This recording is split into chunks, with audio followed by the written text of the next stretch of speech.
Hello guys. So I'm not sure if you can hear me or not right now. Let me check it.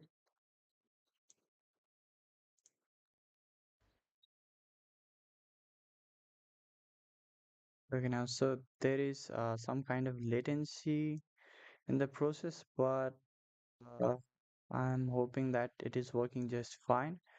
So maybe let's just get on with that. Um, so I need to share my screen first. Okay. So you'll see me go away for a short period of time. Um, okay, so I hope you can see my screen now, and I come here. Okay,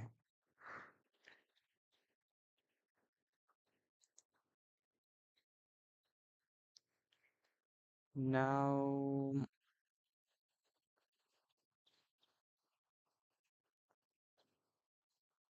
so I don't know, but it's not showing right now, but I think it is working just fine.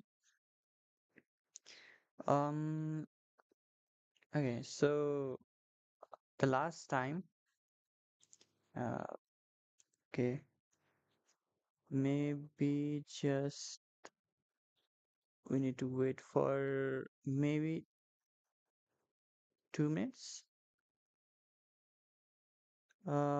It would be great if I had a screen, uh, secondary one, to see if everything is working just fine or not.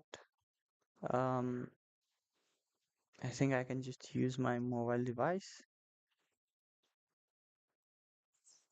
Mm, okay.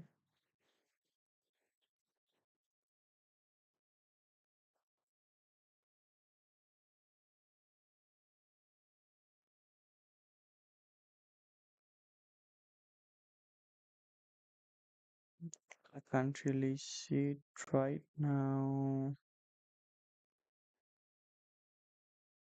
Yeah. Okay.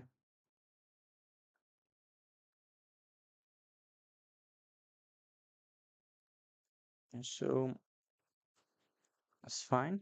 Now let's get started. Um, so last time I told you guys that we're going to make clear of the wrap and saturation type operation. So yeah, where is that? Let's go with the basics. So we'll understand this first, and we'll move on forward. So the wrapping doesn't do much. So maybe I need to draw something.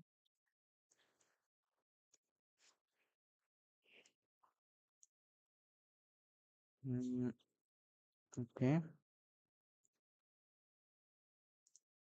So mm, let's say we have a 4-bit value. So we have 0, 0, 0, and another 0. So um uh, the total combination would be 2 to the power um 1, 2, 3, 4. That is n. That is 2 to the power 4. And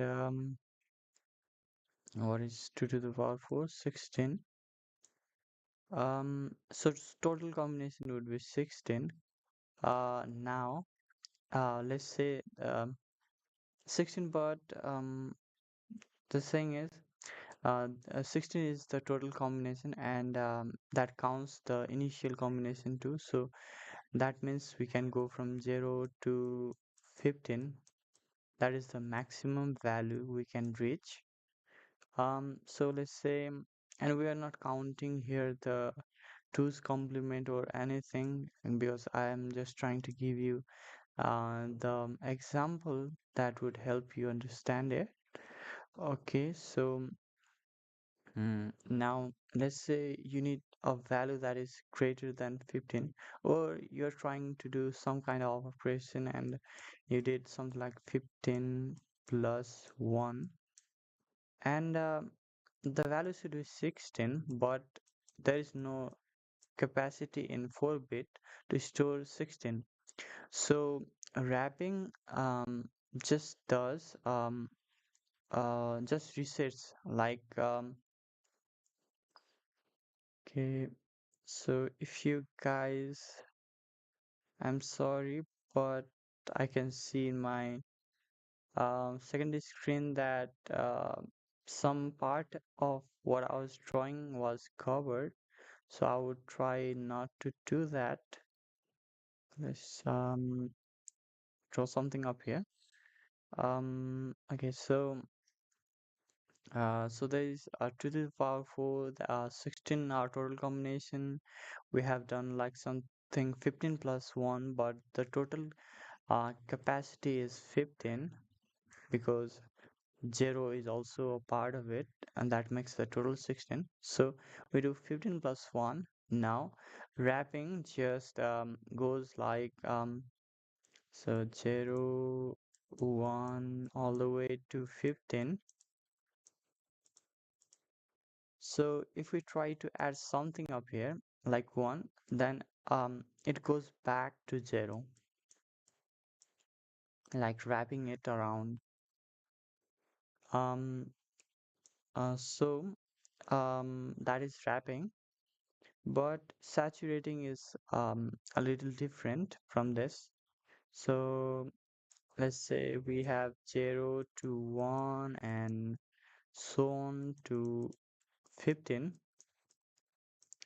Now let's say we have 15 plus 1. Now what it does is it saturates the total value to the nearest uh, um, let's say nearest possible value. So 15 plus 1 is 16, but the highest possible value is 15.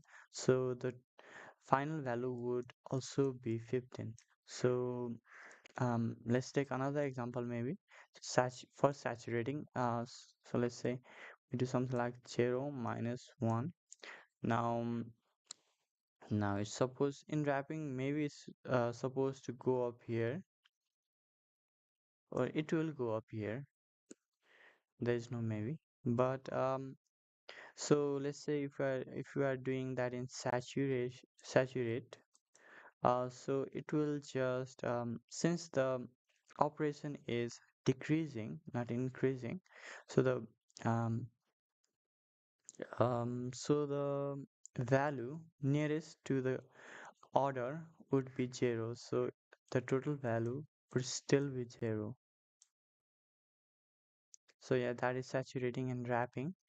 um let's just wrap the wrapping and saturating just up here, because normally we wouldn't really do a lot of it, but we certainly could use it in hardware or low level programming, because like in I don't know if you have heard of like the MMIO, maybe you have. So like there is certain memory addresses that input output devices are mapped, and the values are changeable. So that is why we use something like volatile because the value of some variable would change.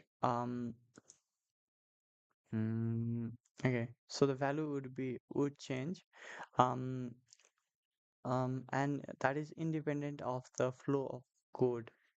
So it could be changed by different interrupts. So talking about interrupts, they are just basically um, running out of flow, or let's say are not in the compiled code in the main execution flow. So Um, so the interrupt just changes the value by some peripherals like timers and all of that. And specifically in the use case of wrapping and volatile, it could be used in something like PWM, pulse width modulation, and things like that, like understanding if the value should be on or off, something like that. Let's not go deep into that, but yeah, I think that would be a great use case for wrapping and saturating, wrapping and being more specific. Um, so let's talk about arrays. Um, okay, so we have like two viewers right now. I think that is great. Okay, um, now, so let's talk about arrays. So, we have the standard testing here, and asset for testing, and we are not really talking about testing a lot up here. We are trying to get a feel of the language first, maybe understand the API, how it works, all of that. Okay, so we have array literal, and that would be um and that would be a U8. Um, that is the type of the value, the HELLO, and so U8 means since we are using UTF-8, so that would be U8, at least 8 bit of unsigned value, and we don't really need to give the length because it is compile time, because it already knows what would be the length. Um, so we have then again we have the size, com time assert. We are checking the length, and maybe we need to go a little bit faster because I have um I have gone through all of this stuff at least until I believe enum or struct. Maybe we'll know once we get there. But today's target is to reach somewhere around um I mean finishing the struct or the enum, at least getting started with enum. Uh, so we have the array and we already know the length. Um, so that is why it is not vector. Um, and we have all of this. It is just simple. And was I wrong up here?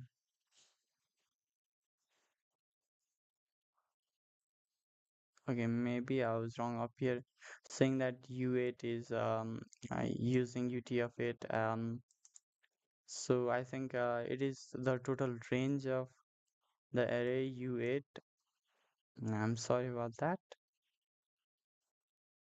Uh, okay, so this is the range. Um, we have all of that. I32, but that doesn't really make sense though. Um, I think I'm not wrong. At the first time, I got confused. So U8, yeah, that is the type of the value up here. Um, because I32 would be the type of value of 1 and 2. I32 would be the limit for the internal value. Now the total length of the array. Sorry for all of that confusion. So what do we have up here? Okay, let's go through most of the important parts.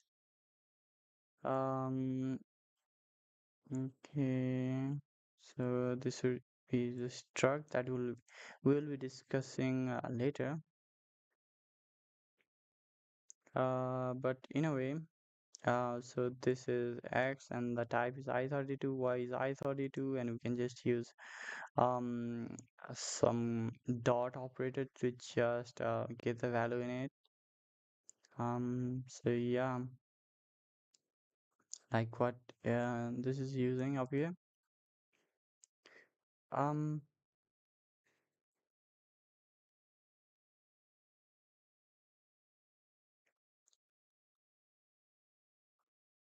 okay. Now we have what do we have? So we have multi-dimensional array. You can also call it matrix. So the length is already given up here, 4 and 4. The type would be F32. Um, and we have another. So internal array, because this is two-dimensional array. So we have F32 and we have all these values. Okay, what is written over here? Access the 2D array by indexing the outer array and the inner array, like you would do in any of other languages. So it is um, indexing to the first row and first column of the first row. And we get the value up here. That is here. Okay. And we can also iterate over this. Um,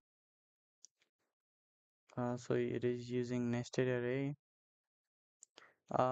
Now for looping, we haven't really reached up there, but at least to understand the basics of it. So this is row. So that would be the um, value of row, and we are iterating over 0 to uh, whatever iteration it goes through. So it would start from 0 and go get an increasing until it has the row. Now for row and 0, all of that cell. Um, okay, yeah. We are iterating over rows, so we are iterating over this, and we are creating a new index again, the same way as starting from 0 and then going until the cell exists. So that is kind of a nifty way to use or create variables that could be used for indexing. um okay, we have sentinel terminated arrays. Now I know it sounds really scary, and but the idea about it is not really that complex. So so let's go through it. So we have zero terminated sentinel array. That means the final value of this array must be 0 or will be 0. Um, so the type is U8. We have one, 2, 3, 4. But the uh, so it is shown up here, but we'll discuss up here too. So the length is 1, 2, 3, 4. But while indexing, it would start from 0. So 0, 1, 2, 3. But if we had an array that would end with 0, then the fourth index would be here. That would be 0. Means terminating with some kind of value. So it is said like sentinel terminated array. So I suppose 0 is like sentinel.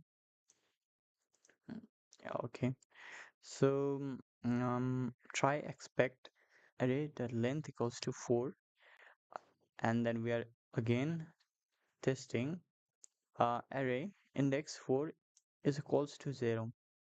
So um, and if you got what I described earlier, then you'd know that in a normal array that would be wrong because we have the length of 4 but the final index would be 3, but we are trying to access the fourth index, but we haven't really given any values up here though.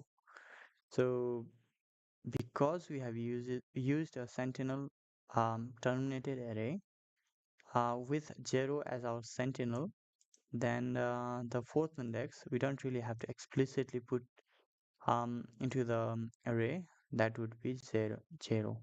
Okay.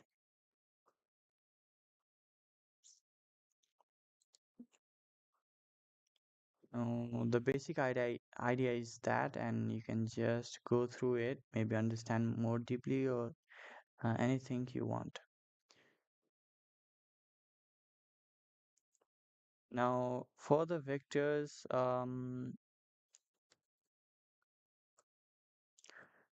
there's like SIMD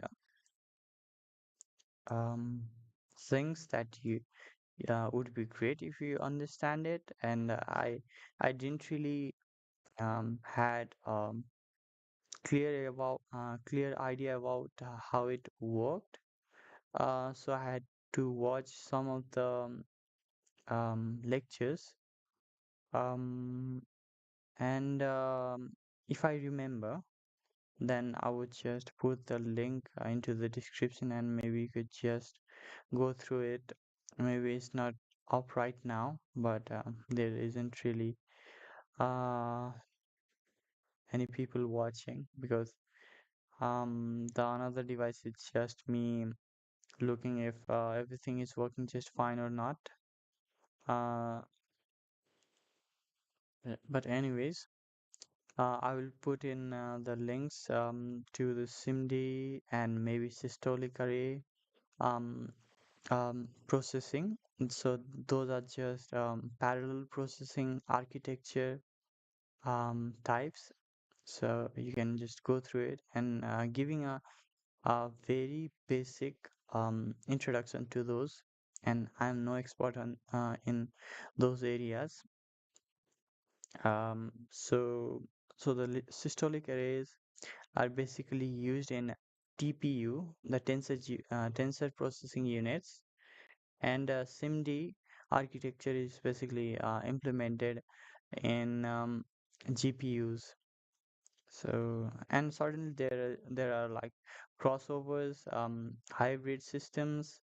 Um, so while going through the lectures, if you want it, there is no necessity for that as we are just starting and most of the people wouldn't even use it because that's a very niche part of programming.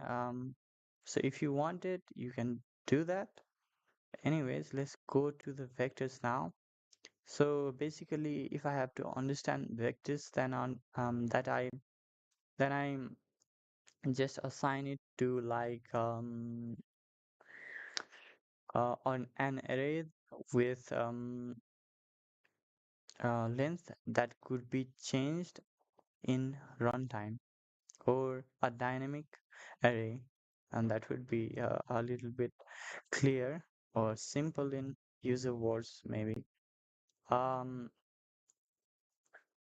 so now let's see the vectors. So where are we? Okay, so we are up here in the vectors. Okay, so we create a vector by @vector, then we give the initial um, um, length, then we have I32, that would be the type of the value inside of it. So let's read through it. Vectors have a compile time known length and base type. Um, okay, so this would be the compile time known. Initial length would be 4, and I32 is the value inside of it. inside of the array. Um,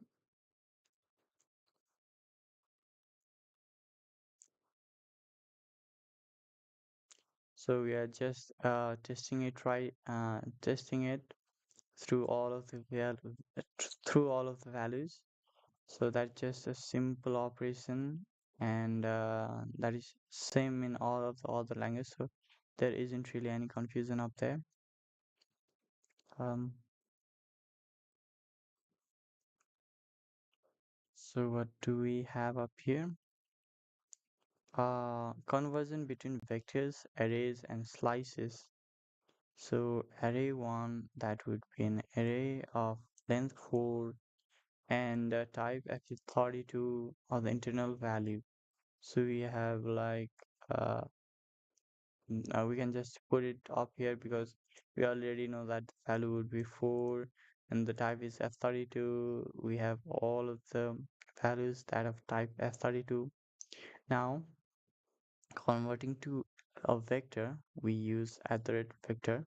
And we're not really trying to explicitly convert it because we'd use at the rate vector to create a vector too. So, and we provide the initial length, and then we have type of f32 and equals to array 1. So we don't even have to um, convert the array into vectors with an explicit function. So that is great. And again, we have array to um, all of that, yeah, from vector to array again. And you can just go through it, how it also works with slices and all of that. Um, and I'm also trying to speed up the videos a little bit, because I know I haven't really given that much of preparation before the videos, and that is why in this video and going forward I'm trying to be prepared, at least more prepared than knowing nothing about the documentation. um and sorry for the delay between the videos because I have really been busy, and the temperatures up here are like crazy, so that is why I wasn't really able to record or stream the videos at night because it's just difficult. Again, going to pointers. So Jig has two kind of pointers, single item and many item. So single item would be like um, pointer to type T, single item pointer to exactly one item. Suppose, sorry, suppose deref syntax. That would be pointer dot dereferencing.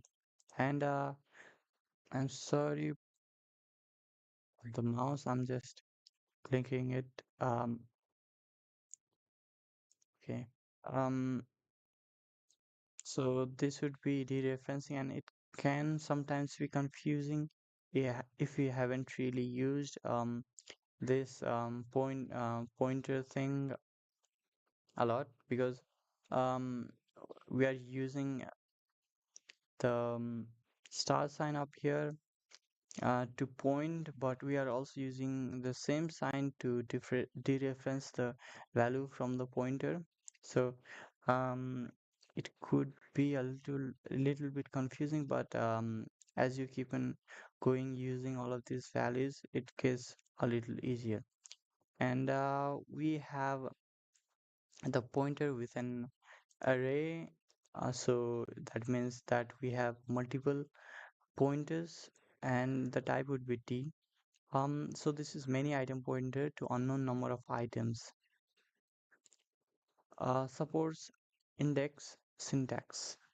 So um, the pointer, and we can index to it. So I suppose we can index to it, and dot dereference, something like that. So supports slice syntax, pointer start to end, start or okay, just do it and it will be to up to end. Supports pointer arithmetic, pointer plus x, pointer minus x. T must be a known size, which means that it cannot be any opaque or any other opaque type. We haven't really reached up to that type, so we don't have to discuss it, but at least we know from the first side of the sentence that the type should have a compile time known size. This type are closely related to arrays and slices. So we haven't really given any number up here of the pointers, but down here we have given the n. So pointer to n items as a single item pointer. So it isn't really even um what should we say? Uh okay, pointer to n items as a single item pointer. Pointer okay. So the pointer would point to many values up here, and that is what is written up here. Pointer to n items, same as single item pointer. So this would be more closely related to this than this. Okay. Now we have another type. Uh, is a slice a fat pointer? So a fat pointer means it is pointing to many, not a single value, but multiple values, which contains a pointer type uh, pointer to many of the items and a length. So yeah, you get you could go through it.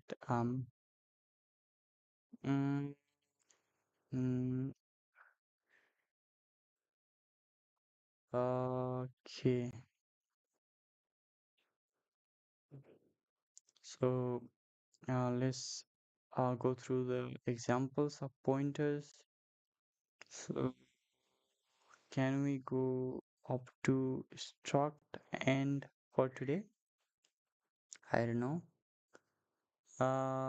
Maybe we could try, but we'll do uh, whatever is possible because I shouldn't take a lot of your time.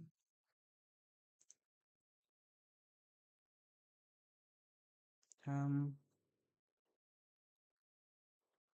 I think, uh, okay.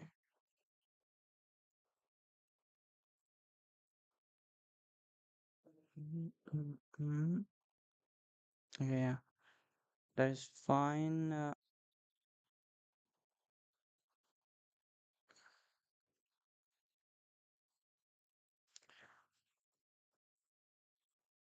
I think we have a little bit of time remaining.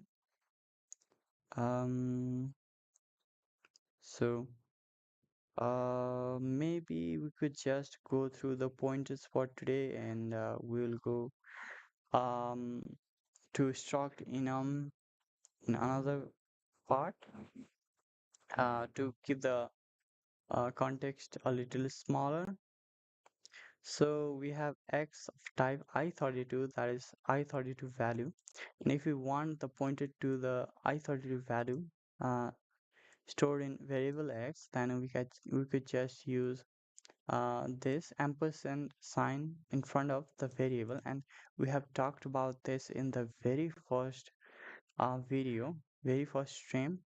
You could go through it, and I have mistakenly discussed it like pointers instead of ampersand but I had left comment that I had mistaken this symbol for this one, um, unknowingly that is. But anyways, we can get the pointer of x, and we can store it in x pointer. Now we have dereferencing a pointer. As we have the pointer, we don't really, if we use expect x dot pointer equals to 1 2 3 4, that wouldn't really be right, because this stores the pointer, not the value. um, at least the starting address of it. And as we do the pointer dereferencing symbol up here, um, then we can get the value. uh, Okay, const variable, you get a const single item pointer. Okay, so the type of pointer is also different when you use like const, or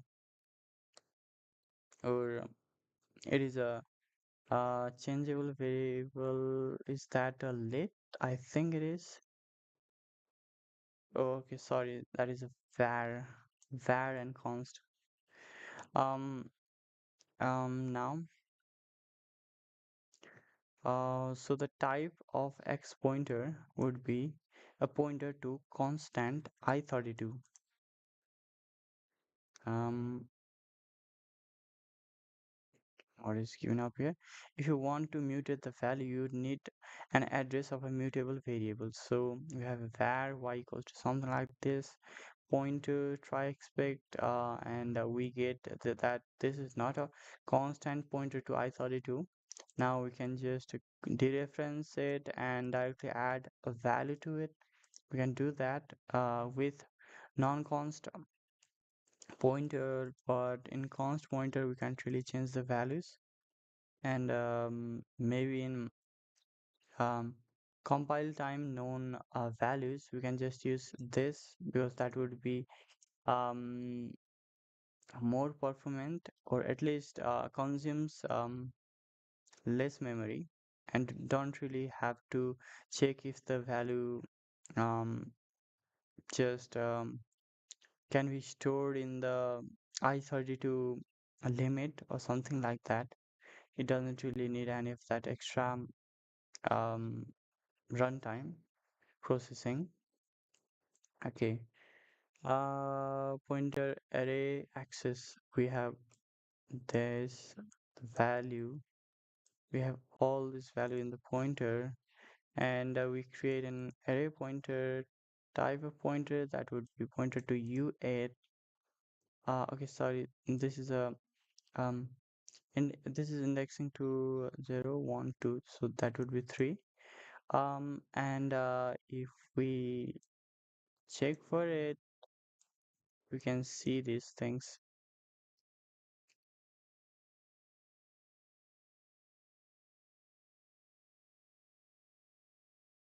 About pointer arithmetic. Targeting an address of an individual element gives a single item pointer. This kind of pointer does not support pointer arithmetic. Okay, so yeah, and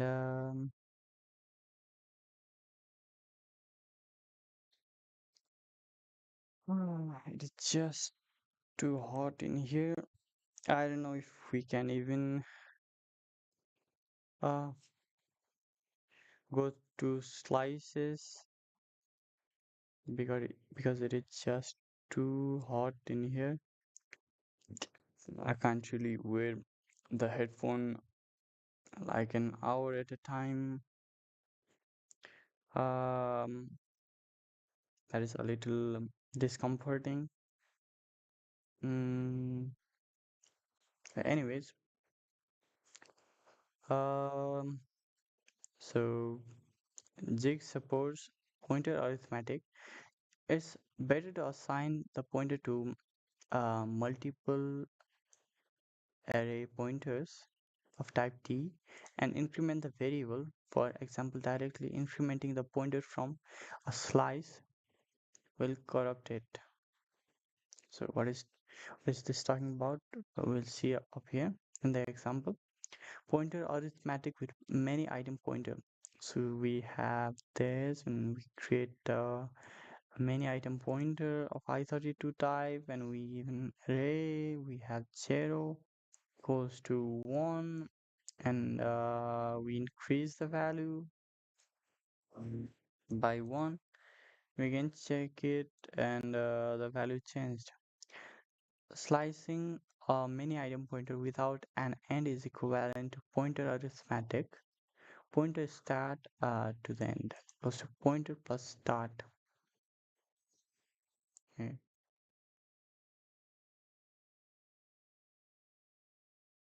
So from 1 to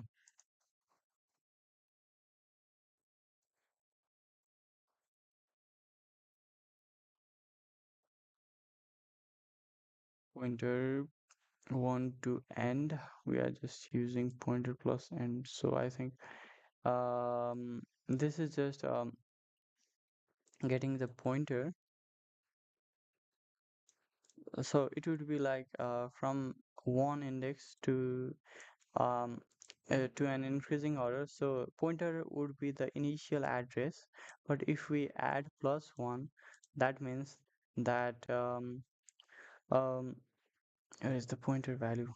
Okay, that means we are increasing it to the um, to one step forward, not like one bit forward, but the type of the limit type of this specific array, that would be i32. That would be pointer arithmetic, and that would be equal pointer arithmetic with slices.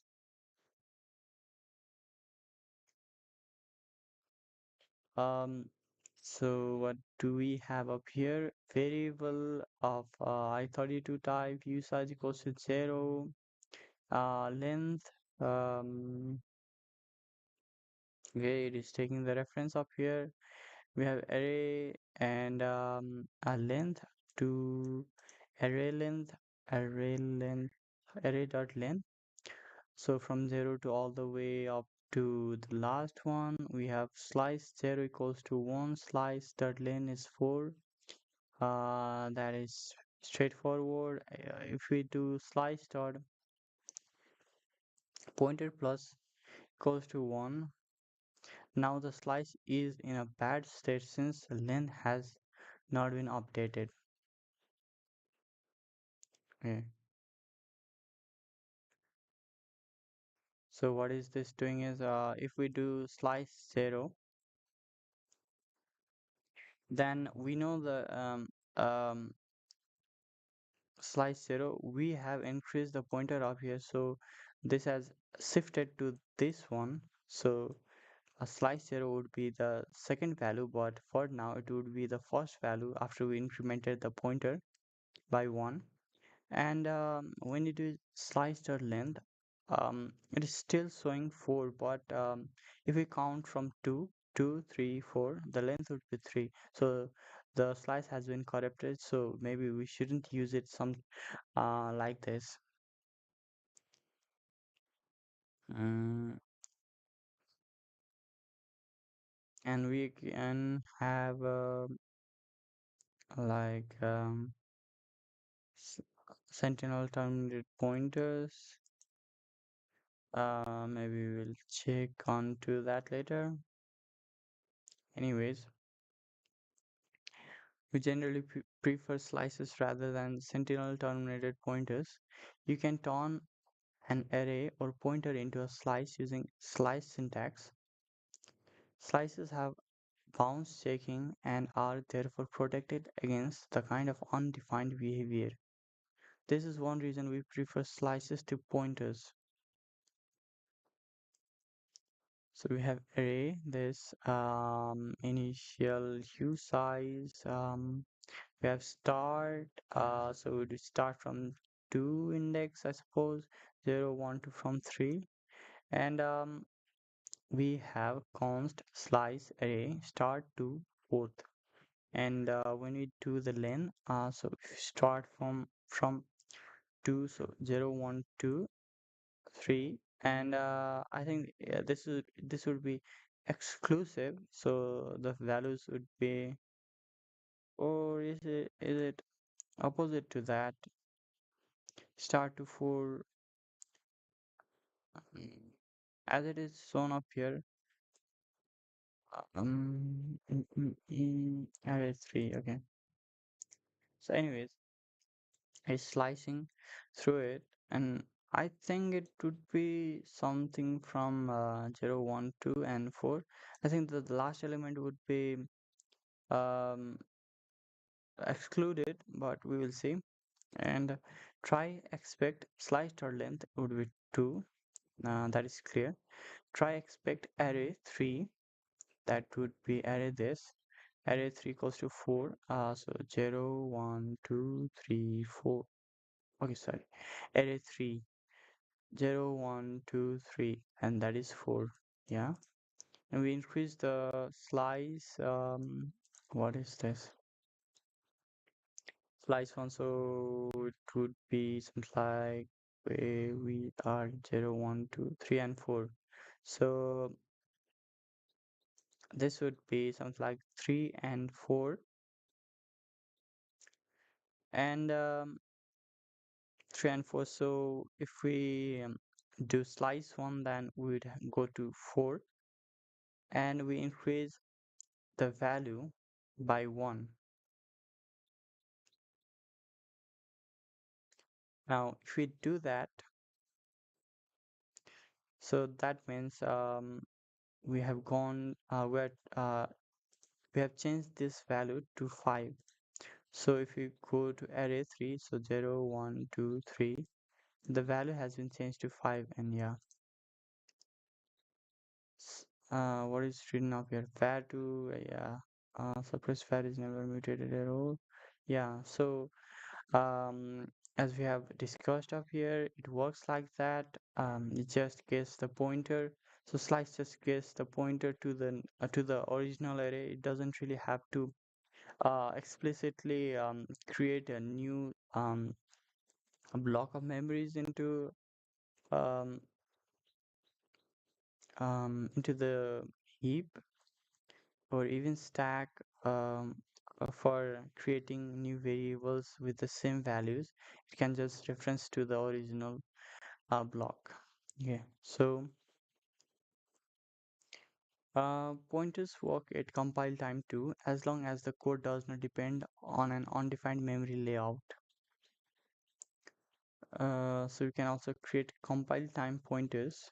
So we have x this, and pointer would be reference to x. If we change the dereference the value and change to 1, it would be okay. It originally have value of 1. We increase the value by 1, and we are again increasing from the initial value of here 1, so that would be 3. Yeah. To convert an integer address into a pointer, use pointer from int. To convert pointer to an integer, use int from pointer. So if you want to change the format from pointer to integer, you can use this. If you want to change from integer to pointer, you can use this special function, let's say, for right now. um, so we are testing this functionality. So we have like pointer to i32, and we have pointer from integer. So this would be the memory address, and addr equals to integer from pointer.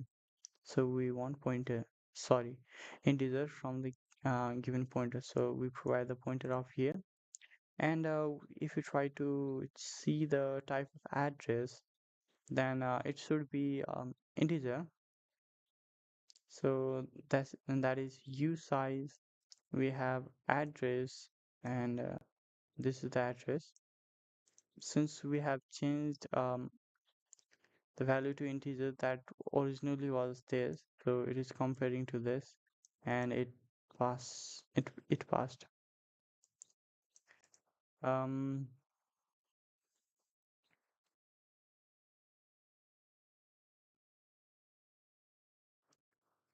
so Jig is able to preserve memory address in comp time code as long as the pointer is never dereferenced. um Pointer, yeah, we have this entered from pointer. Okay, we don't really have an idea of how the comp time works, so maybe we don't really have to go all deep into this.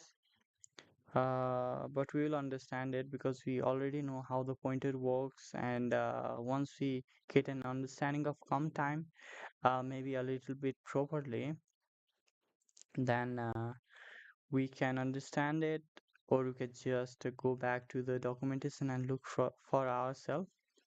Because even if we are trying to learn the language all from top to bottom, or sorry, from starting to end or bottom to end, I should say. Um, uh, but still, we are not really covering everything because once the main purpose of the videos or the streams is to learn the language, to at least be able to create programs from it. It doesn't necessarily have to be the most complex program in the world. It can just be a simple HTTP server or things like that, or a parser. But yeah, having an ability to do that would be great, and we can just go back to the documentation or look through any other resources and understand how the specific part of the compiler or the language would work. And yeah, there's that. Okay, now to the another type that is volatile, and we I already had like talked about the volatile in this language, sorry, in this stream too. Um, and if you have used like or if you have done like lower level programming with microcontrollers and all of that, then you probably know what a volatile means, maybe even better than me. um but yeah, so the crux of volatile is that we don't really know how the variable could change in a simple progression of the um, program code. So we don't really have a specific um, assigner, let's say, for now. Uh, so we don't really have a specific flow for changing the values of the volatile variables. So we would normally use it in a lower level language programs, uh, or lower level programs to interact with the hardware. So once we are using the interrupts and changing the values through it, then that wouldn't really be able to be explicitly written in code um, about the values. The process could be written, but the values and its specificity couldn't be written. Maybe the limits could be written, but yeah, there is that. Um, so it is also given MMIO pointer and things like that. And if you don't know what is a MMIO, that is memory mapped input output. So all of the hardware's input devices or output devices that has specific memory addresses mapped to it. So if we change some of the values in it, then let's say the display. So let's say we have a section in the memory that is video RAM. So if we change some kind of values in there, then you can show some artifacts or some graphics, let's say, for that, for now, uh, in the display. So that is how it works. And especially in um, hardware programming, um, then there you could use volatile. You don't have to understand everything, but at least the crux of it is that. So yeah, we wouldn't really go deep into it, but if you have to know, uh, that is volatile, and that is where we use volatile pointers. So again, a little bit different um, type of pointers maybe for the people who haven't really used like C++ or C or things like that.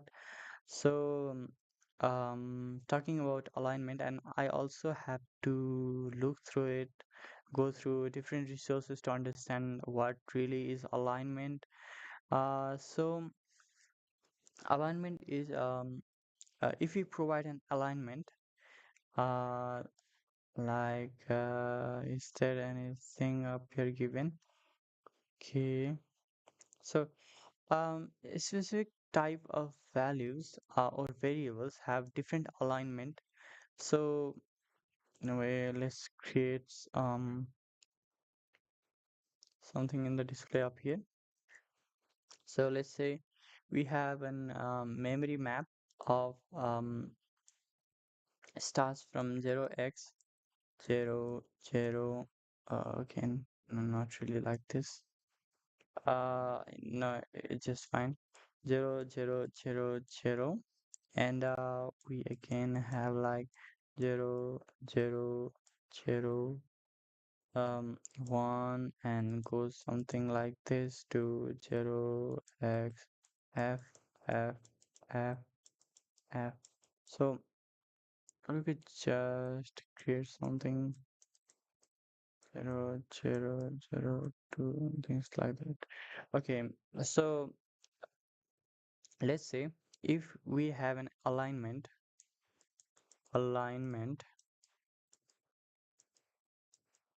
is really difficult to write with a mouse.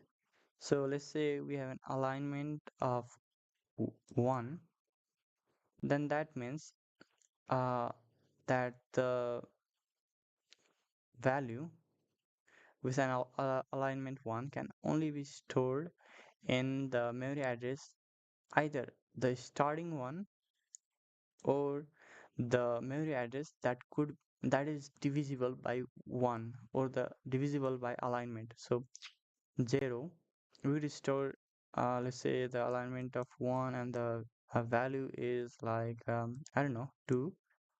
So we could store 2 up here, we could store 2 up here, and 2 up here. It's your choice, you know. So it could be stored any of this in any of these memory addresses. Um, but if we have a memory address of 2, sorry, alignment of 2, and the variable is 3, then it certainly could be stored in the initial memory address, uh, um, or the memory address where the address could be it is divisible by 2, or the alignment. So the 3 could be stored up here. Since 1 is not divisible by 2, it can't be stored up here, so there should be a padding up here,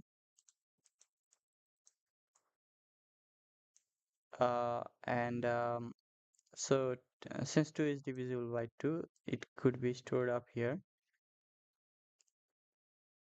And the things is very and all of this works for different types of variables, like I32 might have some kind of alignment, and I8 might have some kind of alignment. Probably I8 would have alignment of 8, because it could store up here, and once it goes like to, let's say, 8 0x 8, then it could store again the next value starting from here, like stored up store 8 up here. um so yeah, basically the alignment is providing an certain rule as where the things could be stored. And looking at from the very top, or let's say skimming through all of this data, and not knowing about the hardware too much could be a little bit of problem, because we don't really deal with hardware a lot more than we deal with software. At least the normal people wouldn't, normal, or I'm saying the people with limited resources wouldn't really um, dabble into hardware a lot more than software, because we can just write a software, and we only need a computer for that. And yeah, so the basic use of it would be like the performance. So the compiler already know the default alignment of different values, like looking at up here. So we have I32 and pointers that alignment equals to 4. So basically there are like default alignments to the values, and it is created um, to make sure that the performance of the program would be optimal. And it probably is also doing the alignment processes to align with the ABI of C and C++ compiler, so that the uh, program so the that way sorry so in that way we could use a program from C, like said libraries, and we can use in jig, and that would be great, because the memory layout would be just perfectly fine as how the C compiler would do.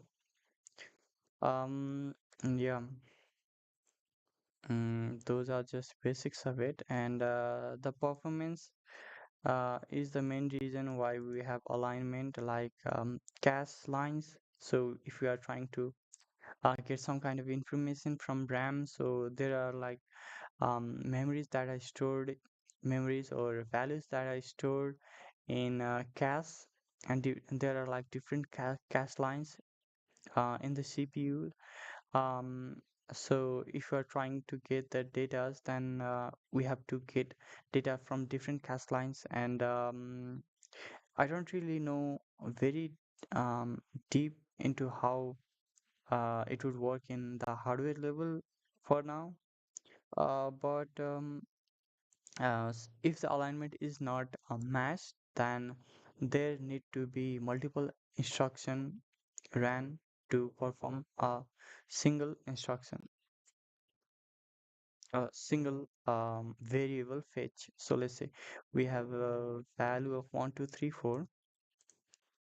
Mm, so let's say we have value of 1 2 3 4, and let's say we have two different cache lines. And if you are trying to get the values up here, like then let's say it is stored in 1 2 0 0 0 0, and like 3 4 0 0 0 0. So if you're trying to access the value up here, then if the alignment is not matched, and we don't really have to know all about it, because the compiler have a basic default um, alignment to it. So if the alignment is, let's suppose in this example, the alignment is not ideal, then to get the values, then the cache line had to hit into has to be received from two different cache lines, so it would take more time than just getting the information something like 0, 0, 1, 2, 3, 4. So you could just get it from one single cache line. Um, and I don't know all about it, but basic description of the alignment would be this, and it is more like mm, what do we say?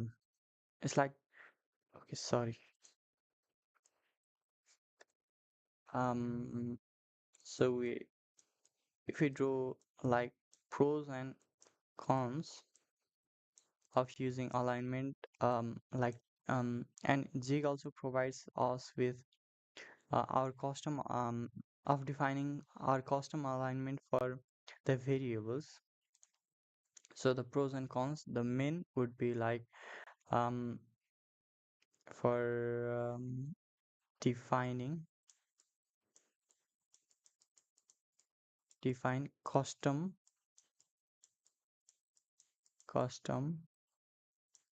alignment.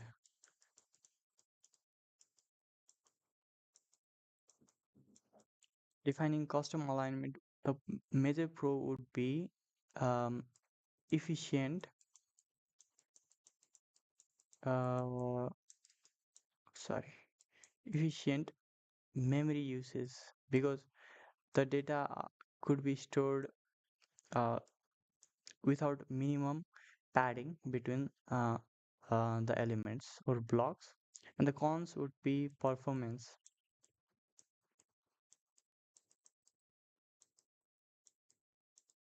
eh, yeah, so the con would be performance. Now you can go through all of this one by one and you can understand all of that. And there is also talk about packed struct as how it works. And we will go through it once we reach to the struct part. But anyways, those are just some of the things about alignment. And I'm trying to skip through the elements that aren't the most used, uh, or I'm not really even skipping because I'm giving my own explanation over here.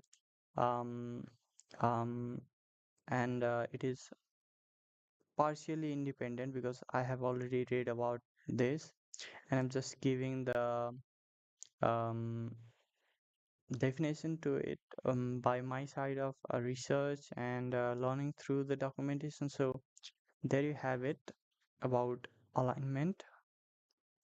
Now let's go to allow zero. The pointer attribute allows a pointer to have address 0. This is only ever needed on the freestanding OS target where the address 0 is mappable.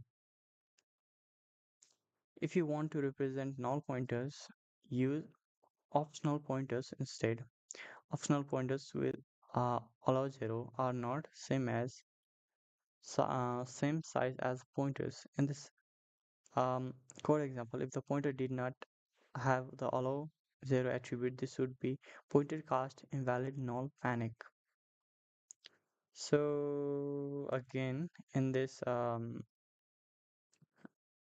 example, I don't know if we'd use this, but so if you're trying to manage errors and all of that, we would use something like optional pointers. So we could say null pointers and all of that, and that is different than saying a 0 pointer. So as it is said up here, if you're trying to create an OS target, then we would need this. Uh, so yeah, that is allow 0, and as it is used so less, as this is written up here, it doesn't even have a lot of documentation to it. At least it has enough, but yeah, there's that. And I think today we will just um, Just end the stream with pointers, completing to the sentinel terminated pointers. Maybe I don't know, tomorrow, or if tomorrow wouldn't be possible, then next week we would start from slices, and at least we will try to go through struct. Um, and if the temperature would be a little bit more optimal, then we could also go through enums, and so on until we reach up to the optional types. Um, uh, Optional type, and we probably would skip some of this part because we are at least trying to become able to write simple enough programs, and we can just go through other important stuff as we learn through it, or even create programs in stream. So so if we even skip that, we could go to the result types and all of this, and we could, I don't know about this, but if we have enough time, then we would go to com time, and we wouldn't really touch a lot of other things up here because the jig language isn't too small, uh, isn't too large, and isn't too small, I should say. Um, okay, so we are here in Sentinel terminated pointers. Okay, so again, it is the same. That means we have a sentinel that would be at the end. So syntax, this describes a pointer as a length determined by a sentinel value. This provides protection against buffer overflow and overread.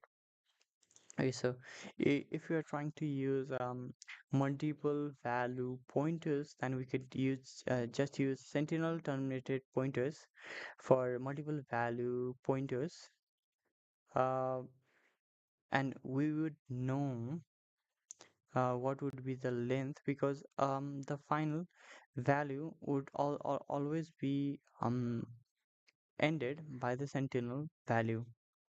That means we would know that we have reached the end of the value that is assigned in the multiple pointer array of type T. So yeah, that is all about sentinel terminated pointers. And yeah, we'll go um, through slices, structs, and enum maybe in another stream. And I think this is all about the um, part two of learning jig. So these streams are supposed to be a way where I would try to learn jig to the best of my abilities, and if some of you guys want to join me in the streams, or even watch the videos, then it would be a little bit easier than just going through all the documentation, and maybe going through um, what should I say? Or or doing your own research. And I'm not saying that doing your own research is bad. You should do that, even if you are watching the videos, because I might have chosen or unknowingly left out some of the important topics. So you need to look that out for yourself. But yeah, so the um, videos are created just that way. So if you like that, that is great. So if you could support the channel, you could just subscribe, like, or anything you can do. So yeah, I think that is all about this stream.